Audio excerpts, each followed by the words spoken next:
suivez le journal sur MTV+. Au sommaire de l'actualité en Côte d'Ivoire, le Trésor public a célébré ses 62 années d'existence. Une célébration qui a coïncidé avec le 16e colloque de l'institution. Et puis le Premier ministre espagnol Pedro Sánchez veut exclure Israël des compétitions sportives mondiales en raison de l'invasion à Gaza. Nous terminerons avec du sport dans cette édition de l'actualité. Dans le monde du football, le compte à rebours est lancé pour la Coupe d'Afrique des Nations 2025 au Maroc. Bonsoir à tous et bienvenue. Nous débutons en Côte d'Ivoire. La digitalisation des métiers du secteur, c'est le sujet de réflexion du 16e colloque international des services du Trésor public en Côte d'Ivoire.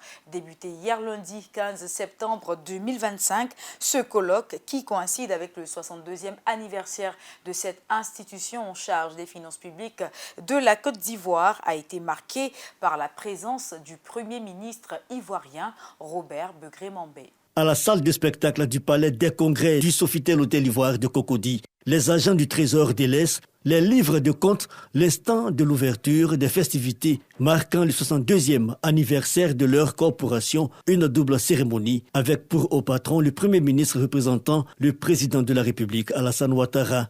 C'est l'ouverture officielle des 62 ans du Trésor public couplée au 16e colloque de l'Association internationale des services du Trésor public, AIST. La digitalisation, si elle n'est pas bien pensée, peut fragiliser.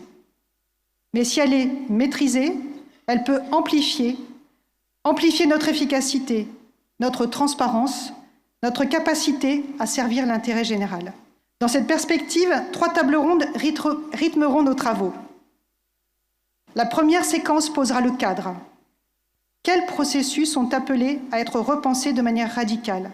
Cette rencontre nous offre donc une tribune de choix pour réfléchir sur des thématiques connexes d'intérêt majeur pour les trésors publics nationaux, de partager les meilleures pratiques et innover de façon concertée, dresser le bilan des activités de l'exercice écoulé et procéder au choix du pays devant abriter les prochains travaux de l'AIST.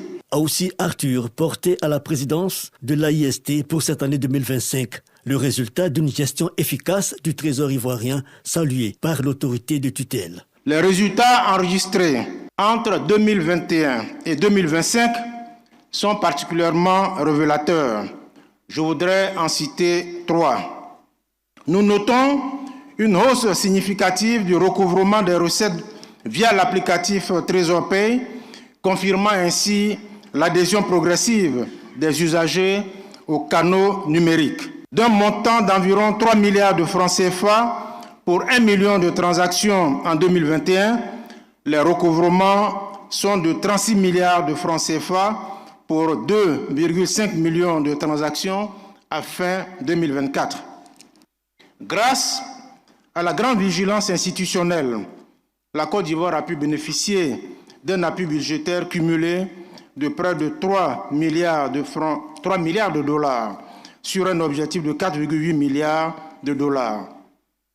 62e anniversaire et 16e colloque, cette double cérémonie est bénéfique à plusieurs titres. Pour Robert Begré-Mambé, c'est l'occasion de mener des réflexions. En dépit des chocs et autres crises économiques et financières de ces dernières années, l'économie ivoirienne a fait preuve d'une résilience qui la place aujourd'hui parmi les 10 premières économies du continent africain. Le Trésor public ivoirien y a largement contribué grâce à une gestion rigoureuse de nos finances publiques. Au regard du rôle stratégique de cette administration, il importe, après 6 décennies d'existence, de mener une réflexion afin d'évaluer les acquis et d'entrevoir les défis à venir pour une meilleure contribution à l'essor d'une Côte d'Ivoire unie et prospère, telle que prônée par le président de la République, son Excellence M. Alassane Ouattara. Le 62e anniversaire du Trésor public prend fin le 19 septembre. Il intègre le thème du 16e colloque de l'AIST, quel avenir pour les processus métiers du Trésor à l'aune de la digitalisation. Toujours en Côte d'Ivoire, à l'occasion de la rentrée scolaire 2025-2026, le gouvernement prévoit la distribution de plus de 4 millions de kits scolaires aux élèves. Le Premier ministre Robert Begré-Mambé était aux côtés de la ministre de l'Éducation nationale, Marietou Koné, et du président de l'UNICEF, Jean-François Basse, pour débuter cette action. Remise symbolique de kits scolaires aux élèves des cours préparatoires et moyens par le Premier ministre chef du gouvernement, la ministre de l'Éducation nationale et le représentant résident de l'UNICEF. Pour l'année 2025-2026, l'UNICEF mettra à disposition plus de 100 000 kits scolaires et matériel d'apprentissage pour les élèves du préscolaire, du primaire et du secondaire, ainsi que 1 000 kits pour les enseignants. Cette action s'inscrit dans le prolongement du programme de coopération 2021-2025 qui s'achève cette année. Jean-François Basse déterminé à poursuivre dans cet élan pour le programme de coopération 2026-2030.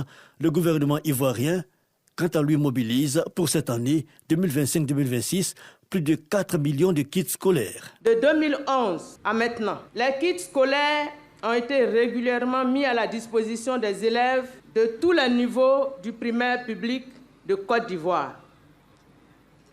Depuis 2011, ce sont 57 87 896 kits qui ont été distribués sur l'ensemble du territoire national. Cette année seulement, pour cette rentrée scolaire, Monsieur le Premier ministre, ce sont 4 369 241 kits scolaires qui seront distribués sur l'ensemble du territoire. Chers parents, je profite de cette tribune pour vous annoncer la poursuite au niveau du secondaire de la phase d'extension du projet de la Bourse nationale des manuels scolaires Bonamas. Pour le moment, ce sont les classes de 6e et de 5e de 777 établissements secondaires du public et du privé qui sont concernés. À cette action sociale au niveau éducatif, on ajoute la mise à disposition gratuite de manuels scolaires pour les primaires et le pré-primaire. Les enfants principaux bénéficiaires sont reconnaissants et le Premier ministre les exhorte à le manifester par le travail car le gouvernement est à la tâche. Plus de 95 400 classes construites, 8 608 nouveaux collèges entre 2021 et 2024, sans oublier les 129 lycées et collèges en construction pour 2025. En investissant dans l'éducation, nous avons voulu ainsi accélérer le développement économique et social de notre beau pays, mais aussi voulu garantir un avenir meilleur pour nos millions d'enfants en renforçant la lutte contre la pauvreté, contre les inégalités, contre les exclusions. C'est aussi une façon d'offrir à chaque enfant, fille ou garçon, les moyens de rêver, les moyens de réussir et les moyens de contribuer à la construction de notre belle Côte d'Ivoire. L'éducation est le socle de toute nation forte. La rentrée scolaire effective, ces dons sont à point nommé. Le gouvernement, quant à lui, poursuit sa quête de l'excellence de façon inclusive. 15 lycées de jeunes filles sont prévus à cet effet pour 2025-2026. Parlons à présent d'un intérêt commun pour le continent africain. Soutenir les initiatives technologiques inclusives et dirigées par les femmes est essentiel pour favoriser l'innovation et relever les défis du numérique sur le continent. Il est crucial d'accompagner les femmes dans le secteur de la technologie afin de réduire les inégalités de genre et de promouvoir un développement numérique plus équitable.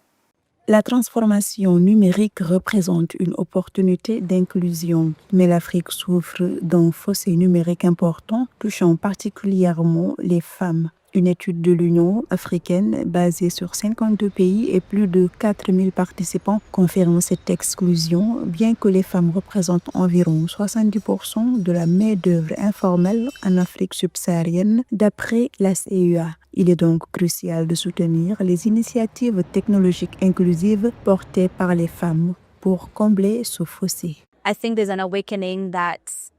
Je constate que les femmes évoluent très rapidement dans le secteur des technologies. Il y a une prise de conscience croissante. La technologie représente probablement l'une des clés pour résoudre les grands défis auxquels l'Afrique est confrontée. Qu'il s'agisse de surmonter les obstacles liés à la distribution, d'améliorer l'accès aux soins de santé ou d'optimiser les résultats en matière de santé, la technologie joue un rôle central. En les impliquant davantage dans la création de solutions technologiques, l'Afrique pourra maximiser son potentiel humain et accélérer sa transition numérique. Pourtant, une grande majorité, 60%, n'a jamais bénéficié de formation en compétences numériques. Malgré cet écart, de nombreuses initiatives portées par des femmes émergent avec succès. La technologie n'est plus un luxe ou un domaine réservé à quelqu'un. Elle est devenue omniprésente, essentielle, incontournable. C'est elle qui façonne notre avenir. Si l'on ne comprend pas au moins les bases de la technologie, il deviendra de plus en plus difficile de trouver sa place dans ce futur qui se construit dès maintenant.